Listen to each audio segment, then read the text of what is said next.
from 6-2 to 8-9. Buccaneers win 16-14 in the final game of the 2025 season, defeating the Carolina Panthers at home in what was a rainy, ugly game. Let's talk about it.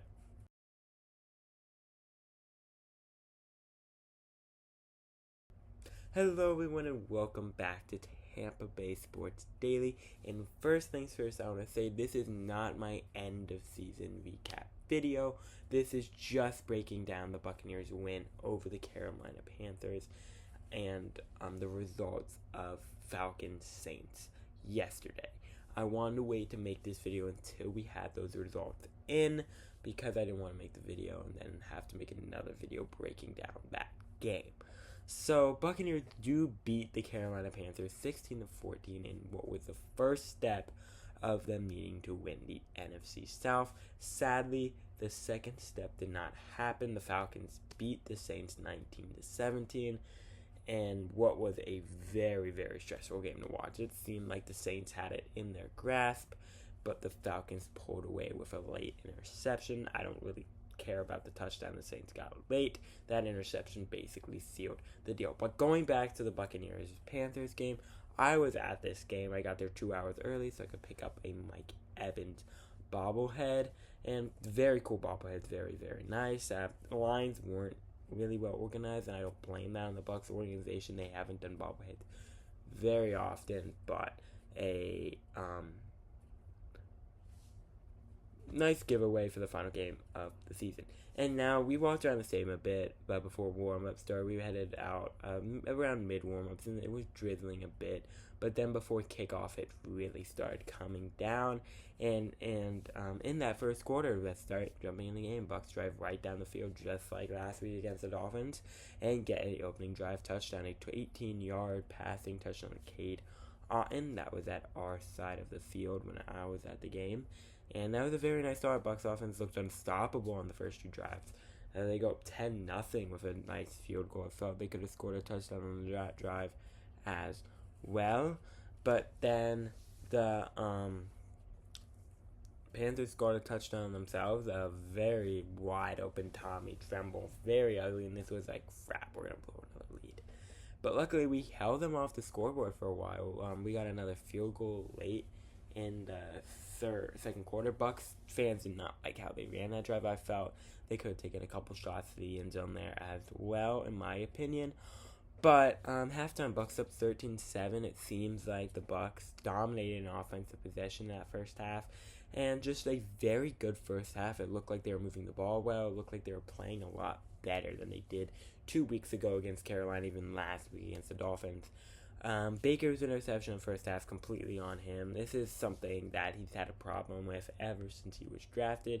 He cannot read linebackers dropping back, and it is just something you're going to have to deal with a moderate to good quarterback who's not outstanding. But moving to the third quarter, Bucs punt on their first drive, and I was like, crap, our offense is slowing down a bit. But then defense stepped up. Jacob Parrish got an interception in the first half.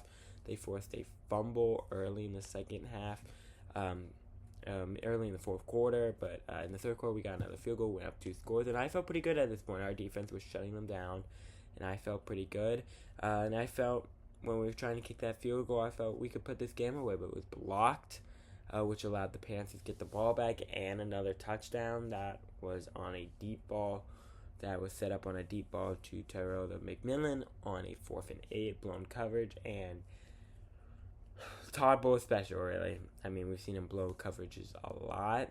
That's not his fault, but it's just the play calling necessarily. But Bucs run down the clock, get a couple first downs, and basically put the game away. Panthers got it one more time, but couldn't do anything, and the Bucs won 16-14. And the first step was complete, and all they had to do was watch TV, like all of us had to do.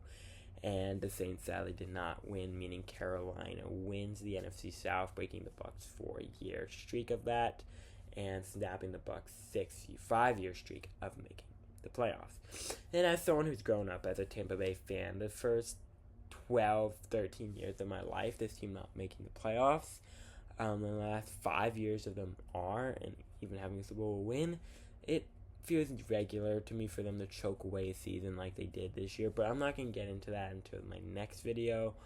And I do have a lot of videos coming out of on the Bucs, on the Lightning, on the Rays, off-season stuff, mid-season stuff for the Lightning, some Olympic stuff for the Lightning, Rays reports and stuff as spring training inches closer. But breaking down this game, Bucs played well. Defense was incredible. You couldn't have asked more from your defense. You hold your defense. If the defense holds to teams under 20 points the last 2 games, you should win both, but they did not. So and that's the thing. They just dropped so many of these close games, and that's the difference between good teams and them, is that those good teams won those close games. It really is. But really, this collapse is all on the Bucs. And again, I'll get into that more in the next video. But there's just not much to talk about because they won an ugly game. It was raining. It was wet. It was coming on down. I was soaked after this game. But they won an ugly game, and that's all you could ask. All you could ask was the Bucs for the win. All you could ask was Tampa Bay to win. You couldn't control what happens in Atlanta. And obviously what happened. And it's going to set up an interesting Buccaneers offseason. Will Levante David retire? Will Mike Evans retire? Those are questions we'll try to figure out in our next video. But that's going to do it for a breakdown of the Bucs and Panthers. Again, not much to break down. It was a low-scoring defensive game. Bucs defense really stepped up. But if you enjoy these videos, please like and subscribe. It really helps the channel. Turn on those post notifications because we'll be posting a lot this week. And I hope you guys have a great week, even though Tampa Bay is not in the playoffs. I hope it's a stress-free week and you can enjoy some playoff football.